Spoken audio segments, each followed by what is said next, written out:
Friends, the world is getting ready. Satan is gathering his forces.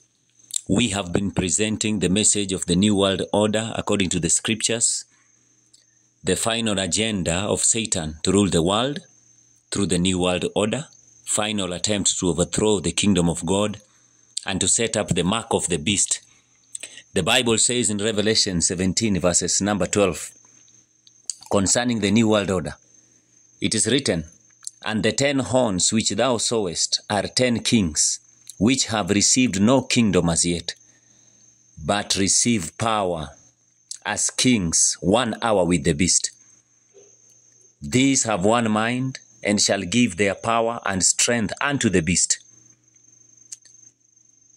These shall make war with the Lamb, and the Lamb shall overcome them, for he is Lord of lords and King of kings." The Bible shows the final agenda, but Jesus will reign supreme. Many people do not understand where the world is heading. Bible prophecy is clear. Satan had an agenda in heaven before he was thrown out of heaven. He had 5 strategic plans which he had suggested, and the angels of heaven were deceived, 1/3 of them, who fell together with him. The Bible says in Isaiah chapter number 14 and verses number 12, "How art thou fallen from heaven, O Lucifer, son of the morning? How art thou cut down to the ground, which didst weaken the nations? The nations are weakened. For thou hast said in thine heart, I will ascend unto heaven. I will exalt my throne above the stars of God. I will sit upon the mount of the congregation in the sides of the north. I will ascend above the heights of the clouds."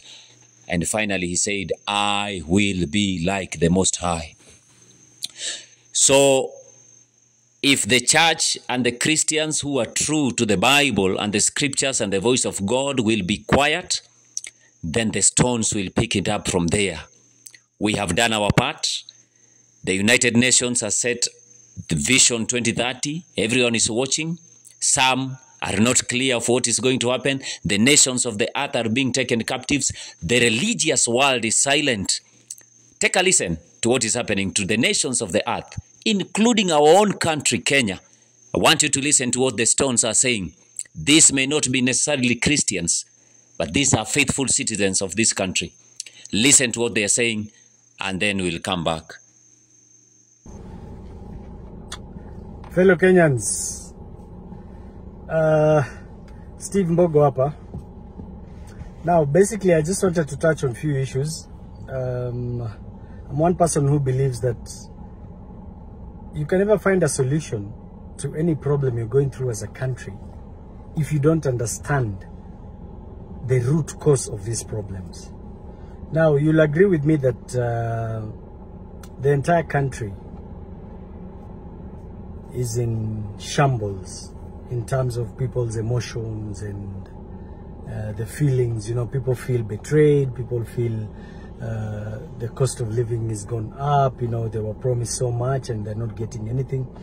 And it's very important for Kenyans to understand what is really happening in this country.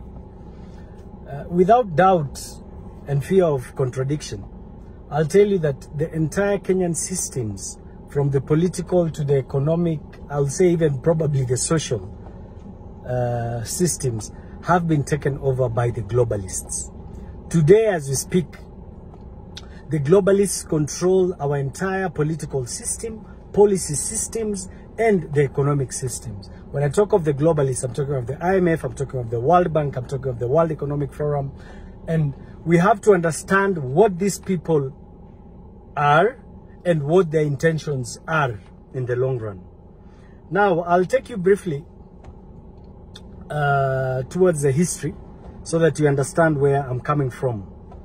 Remember, all these people work through serious organizations like the United Nations. The United Nations was created immediately after the Second World War. That was in 1946. In the 13th of February 1946, the United Nations formulated a document called the United Nations Charter. In the Charter, it states clearly that its key objective is to break down the sovereignties of countries and create a one world government. That is very clear. And as I've said, I'm not here to propagate anything. This is information that is out there. Go to the net, go to the web, look for the United Nations Charter, and you'll find this information. It states down everything, all the regulations, all the advantages that the UN will have, which is their agenda. Now, during that time, with this big agenda, and remember, even before the Second World War, the great leaders, for example, the likes of Hitler, the likes of Stalin, they all had the similar objective of controlling the whole world, but they failed because with them, they resorted to using force, which didn't work. Now, after the formulation of the UN, these organizations were run by a group of cabals or bosses or globalists known as the Bilderberg Group, which later on changed its name in 1971 to the World Economic Forum, now led by a German economist called Klaus Schwab. Later on, during this period, the world was experiencing what we call the Cold War. So immediately the Cold War ended in 1991, the Club of Rome started accelerating this idea of the New World Order or the one world government. Remember, it is even evident they did a book. There's a book called The First Global Revolution. If you have time, go online, look for that book, read that book. That book states clearly that the biggest enemy of the world is humanity itself. In 1992, more than 166 countries met under the UN and signed and agreed that the biggest problem the world is experiencing is overpopulation, and that they should create and formulate ways on how to depopulate the world. And I'm telling you, Kenyans, this is information that is out there. You can go out there, research, read, and get to understand. The acceleration started, and they formulated a document under the World Economic Forum. If you go and read about the World Economic Forum, this is an umbrella of the globalists, the rich people of the world. They meet in a place called Davos every year in Switzerland, and they decide the way forward. You know, this year we'll invest in this, we'll put these laws, we'll put this, formulate these policies in these countries and so forth, create this and create that, destabilize this and stabilize that. That is, they are, in quotes, the bosses of the world. To me, I believe you're all equal, but that's their mentality, which they have a right to believe whatever they believe. In their strategy of depopulation and control, in order to create the one world government, they picked on few issues to tackle. Number one, the basic thing to do to control mankind and also to depopulate mankind is control the food. You control the food, you control humanity. So they've been putting in place and forcing leaders whom they control in all these countries to create policies that at the end of the day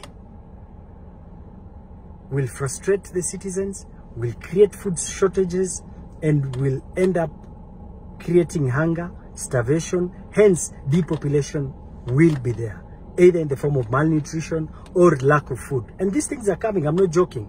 You want to take it for granted? It's up to you. Since no leader is talking about this, since no leader understands what's going on, I've taken this mantle to talk to Kenyans so that let us discuss the real issues. Let us discuss what is ailing this country. If we can solve that problem, I'm telling you, our problem is not money. Our problem is not economy. Those are things we can solve. We've done it before. Kibaki did it before, without help from anyone. We have best brains in this country. But we have to understand that our president has been held captive, and it did not start with Ruto.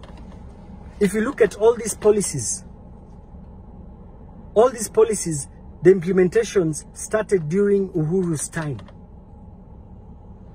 I was in ODM, I was an EC member. And I'll tell you 101%. And any NEC member, including Raila Odinga himself, will confirm. I am the only person who left and told them there's a game being played. And I guaranteed, and even if you go to our walls before they remove me from the group, go to the walls of the NEC. My last message was, we will go to elections in the next 2 years. And Uhuru will never take Raila to Githurai, leave alone Mount Kenya. As much as Uhuru does not like Ruto, he had no option. These were conditions given to him. And they knew they cannot control Raila Odinga. That's why he had to pass the mantle to Ruto. Let no one lie to you. They might have their own personal differences. They don't like each other. But they all were and are controlled by the same system. That one you can take it to the bank. Now, I'll speak of the few things that we've seen in this country that are being formulated.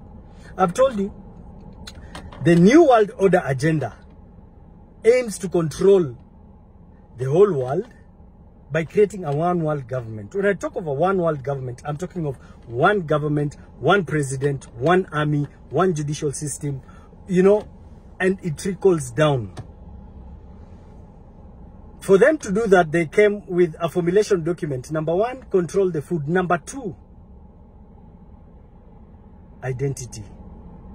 And that's when they came with the new idea of the digital identity through the help of IT, so that they can be able to control and know each and every movement of each and every person on earth. These things are real. These things are coming.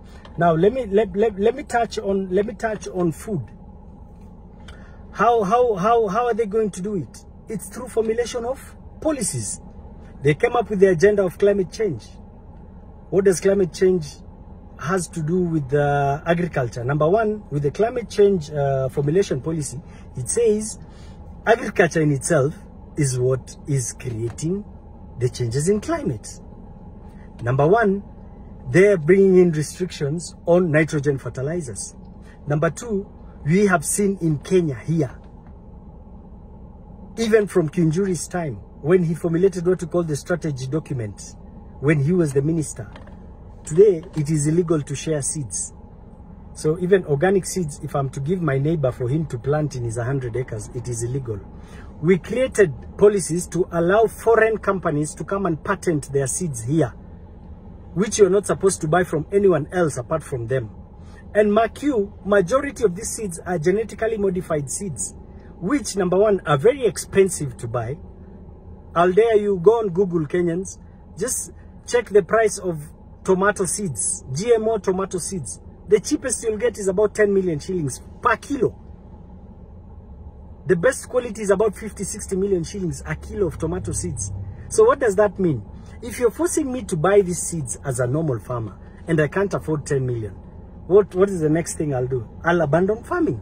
And that's what is happening. They brought in laws on potato farmers. They brought in funny laws on farming, just to break down the farmers and ensure you're no longer in the industry. Same as livestock farming. What does the climate change policy say on livestock farming? It says livestock farming releases greenhouse gases, which release nitrogen in the air, hence affect the climate. So they're saying now you have to register if you have cows, if you have cattle, if you have poultry, and if you don't, there are hefty fines up to millions of shillings to scare you.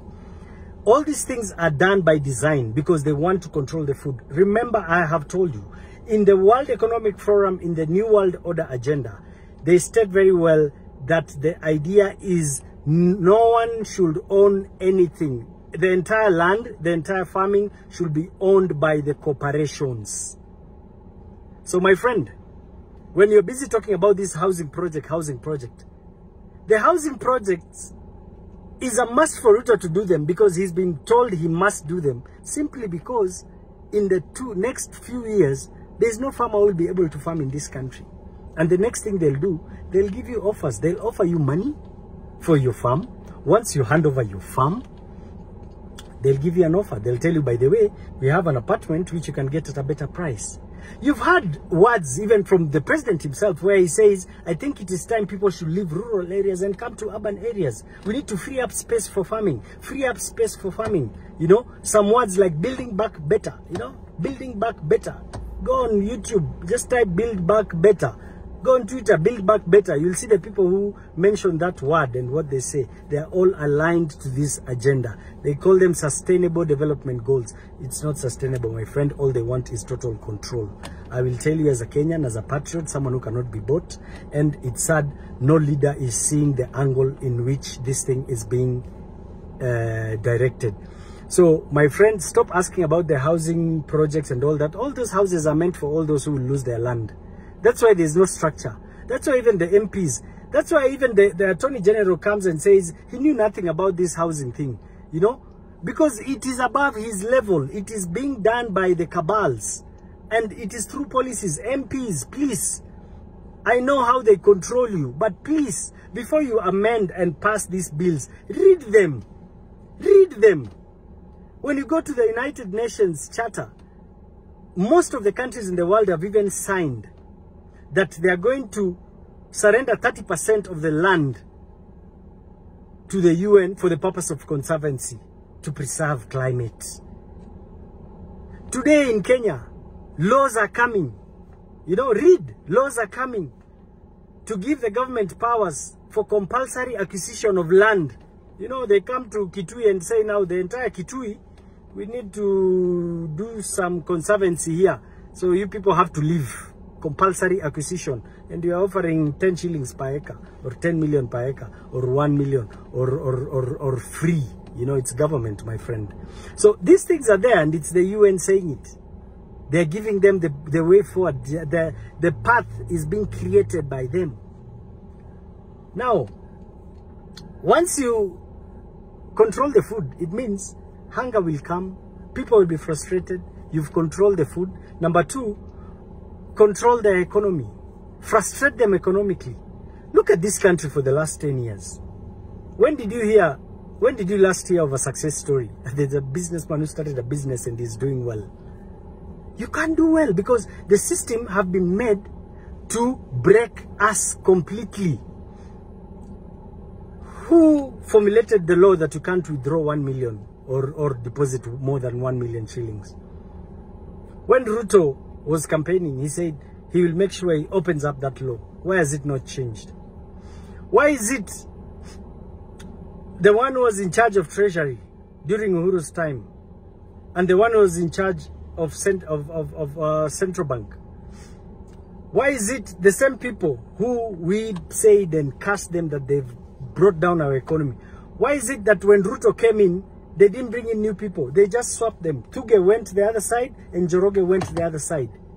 There are only two reasons why you will do that. Number one, it's either to control information, or number two, to continue doing what they were doing, which you and I know is breaking the system.